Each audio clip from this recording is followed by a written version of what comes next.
Welcome to Digital Literacy, a guide to using technology in journalism. This presentation is brought to you by the Henry W. Grady College of Journalism and Mass Communication at the University of Georgia. All right, so here we are in Photoshop CS6, and I just want to run you through some of the spaces and the different areas that we are concerned with for tools in Photoshop before we actually get into working with it. So to start, up here across the top, you have most of your standard sort of pull-down menus. There's an awful lot of information that's in here. Under File, the ones that you're most likely going to be using are the Open and Save As files. And then down here towards the bottom, in another video, we'll talk about the File Info area. Edit has sort of your standard cut, copy, paste, things like that. There's not a whole lot in here that we tend to use in Photoshop for us. Under Image, though, there's two areas we go to quite a bit. The first is Adjustments, and in one of our future videos we'll be talking about this top grouping of things here. And then the other one is Image Size. We'll talk about that in another lesson as well, about cropping and image sizing in the future. Under Layer, there's not much here that we will use. Occasionally you'll need to come all the way down to the bottom to one called Flatten Image, which is grayed out right now, meaning we're not going to use it. For our class, we won't be dealing with type. There's a couple of things under Select, particularly Inverse, but we'll generally use the keystrokes for that when we get to it. We won't use anything under Filter or 3D.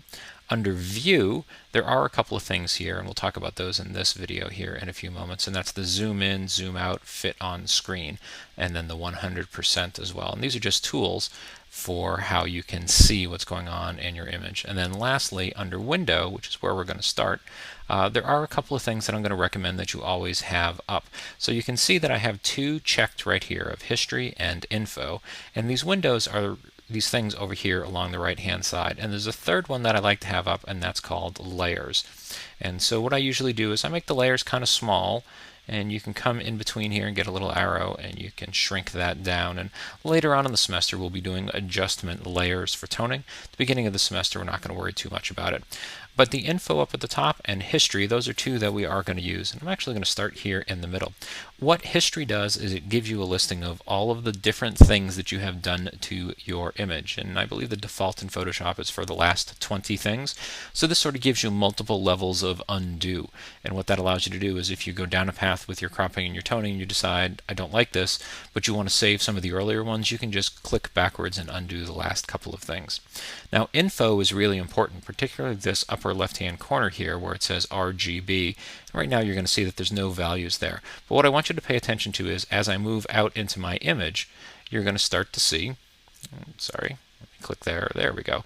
You're going to start to see some numbers in there, and those are those red, green, and blue values. So for where my cursor is right now on the bridge of his nose, you're seeing red is 195, green is 169, and blue is 168. And that's how we're going to get our colors. If we come down here to his blue shirt, you're going to see that the blue value gets to be significantly higher than red or green. If we come up here into this area where there isn't a lot of color, you're going to find that those numbers get much closer together. So if you remember back to when we were talking about how digital images are made, if all three of your values are fairly similar, you're going to have something close to a neutral tone, meaning there isn't much of a color cast there.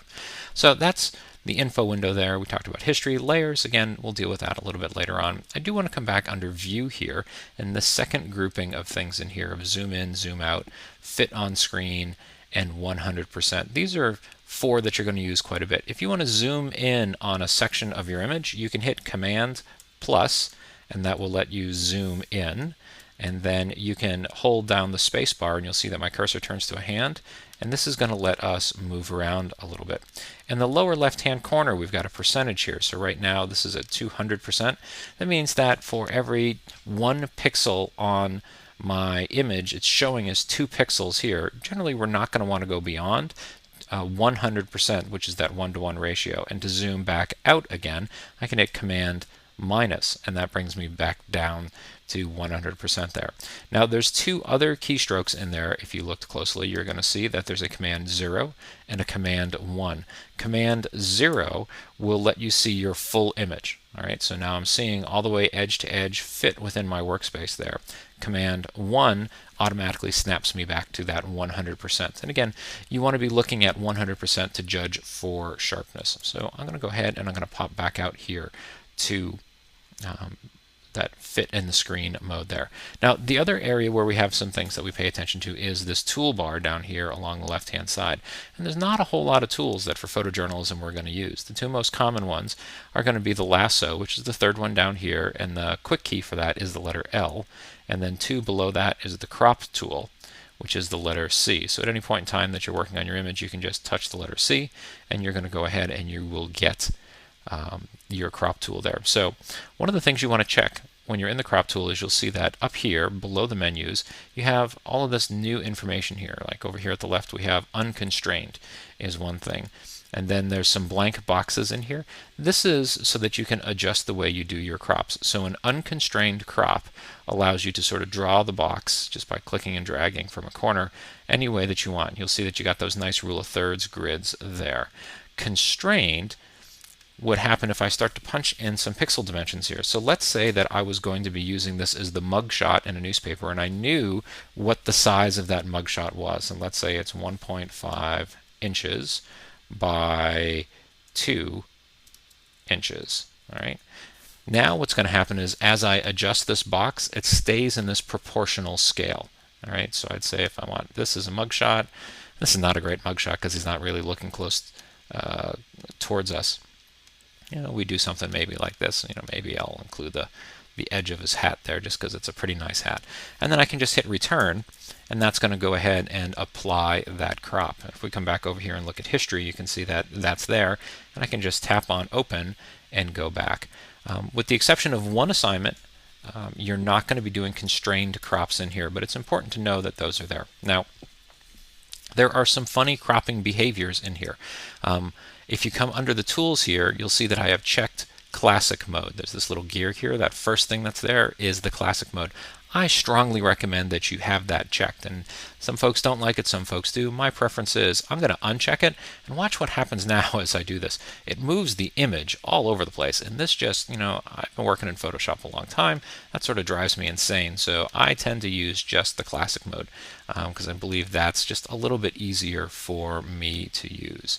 So that's the crop tool, and a little bit later on in the semester we'll talk a little bit about the lasso tool and when you would use that. So I'm going to go ahead, I'm just going to apply that crop. Now back under image, we're going to come down to image size, and this is the last thing in this lesson we'll talk about. Image size lets us see how big our image is. So at the top here, this is giving us our pixel dimensions. This is how the camera and the computer are thinking about these things. And then below it, this is the document size. So this is sort of what your image is in computer talk, and this is what it is if we were going to output it. And you'll see up here 5.59 megabytes. That's the file size that I have on this image. So this is a little bit smaller than you're going to be seeing with your images. Down here at the bottom, this resample image, I'm going to uncheck that, and you're going to see that my ability to alter the pixel dimensions has gone away. But now I can see, all right, so at 200 pixels per inch, which is just about newspaper resolution, I can run this at 8.5 by 5.6 images or so.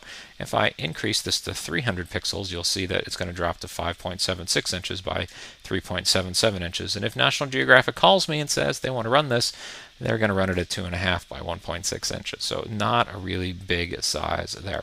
Now, the reason this is important is it's important to understand that we don't change this and make it too big. Because if I come in here and say, what I need is this at 300 pixels and 10 inches across, let's say, that I need it for a magazine, you can see up here what's happened is I was at 5.59 megabytes and I'm now at 16.9 megabytes. What that means is Photoshop is going to go ahead and interpolate or make up data to fill that space there, which is something we don't want to do. So you want to be very, very careful about sizing your images. If you shoot loose and crop in tightly, you won't be able to run your image too big. That can be a really, really large problem with different publications. So I'm going to go ahead and I'm going to cancel that. And those are the basic tools that we're going to work on. So again, not a whole lot in Photoshop. For journalism, if you use too many tools in Photoshop, there's a pretty good chance you're going to get yourself in trouble. So again, when you sit down at Photoshop, the first thing you're going to want to do is go to Window and make sure that History, Info, and Layers are up. Those are the only 3 windows that we will use throughout the semester. And then just make sure you know where the crop tool is and the lasso tool there. This presentation has been brought to you by the Henry W. Grady College of Journalism and Mass Communication at the University of Georgia. For more videos in this series, visit us online at visualjournalism.info/diglit.